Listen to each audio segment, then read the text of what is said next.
നീതിക്ക് വേണ്ടിയുള്ള പ്രാർത്ഥന. എൻ്റെ ദൈവമായ കർത്താവേ, അങ്ങിൽ ഞാൻ അഭയം തേടുന്നു. എന്നെ വേട്ടയാടുന്ന എല്ലാവരിൽ നിന്ന് എന്നെ രക്ഷിക്കണമേ, മോചിപ്പിക്കണമേ. അല്ലെങ്കിൽ സിംഹത്തെപ്പോലെ അവർ എന്നെ ചിന്തിക്കേറും. ആരും രക്ഷിക്കാനില്ലാതെ എന്നെ വലിച്ചിഴയ്ക്കും. എൻ്റെ ദൈവമായ കർത്താവേ, ഞാനത് ചെയ്തിട്ടുണ്ടെങ്കിൽ, ഞാൻ തിന്മ പ്രവർത്തിച്ചിട്ടുണ്ടെങ്കിൽ, ഞാൻ എൻ്റെ സുഹൃത്തിന് തിന്മ പ്രതിഫലം കൊടുത്തിട്ടുണ്ടെങ്കിൽ, അകാരണമായി ശത്രുവിനെ കൊള്ളയടിച്ചിട്ടുണ്ടെങ്കിൽ, ശത്രു എന്നെ പിന്തുടർന്ന് കീഴടക്കിക്കൊള്ളട്ടെ. എൻ്റെ ജീവനെ നിലത്തിട്ട് ചവിട്ടി മെതിക്കട്ടെ, പ്രാണനെ പൂഴിയിലാഴ്ത്തിക്കൊള്ളട്ടെ. കർത്താവെ, കോപത്തോടെ എഴുന്നേൽക്കണമേ. എൻ്റെ ശത്രുക്കളുടെ ക്രോധത്തെ നേരിടാൻ എഴുന്നേൽക്കണമേ. ദൈവമേ, ഉണരണമേ. അവിടുന്ന് ഒരു ന്യായവിധി നിശ്ചയിച്ചിട്ടുണ്ടല്ലോ.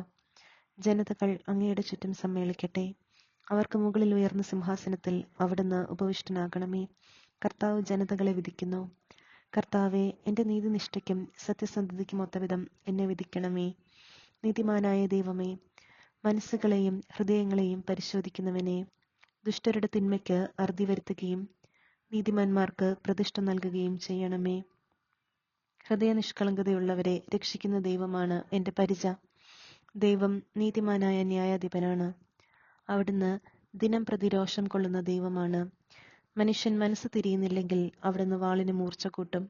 അവിടുന്ന് വില്ലുകുലച്ചൊരുങ്ങിയിരിക്കുന്നു.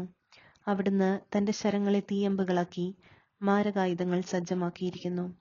ഇതാ, ദുഷ്ടൻ തിന്മയെ ഗർഭം ധരിക്കുന്നു, അധർമ്മത്തെ ഉദരത്തിൽ വഹിക്കുന്നു, വഞ്ചനയെ പ്രസവിക്കുന്നു. അവൻ കുഴി കുഴിക്കുന്നു, താൻ കുഴിച്ച കുഴിയിൽ താൻ തന്നെ വീഴുന്നു. അവൻ്റെ ദുഷ്ടത അവൻ്റെ തലയിൽ തന്നെ പതിക്കുന്നു, അവൻ്റെ അക്രമം അവൻ്റെ നെറുകയിൽ തന്നെ തറയുന്നു. കർത്താവിൻ്റെ നീതിക്കൊത്ത് ഞാൻ അവിടത്തേക്ക് നന്ദി പറയും. അത്യുന്നതനായ കർത്താവിൻ്റെ നാമത്തിന് ഞാൻ സ്തോത്രം ആലപിക്കും.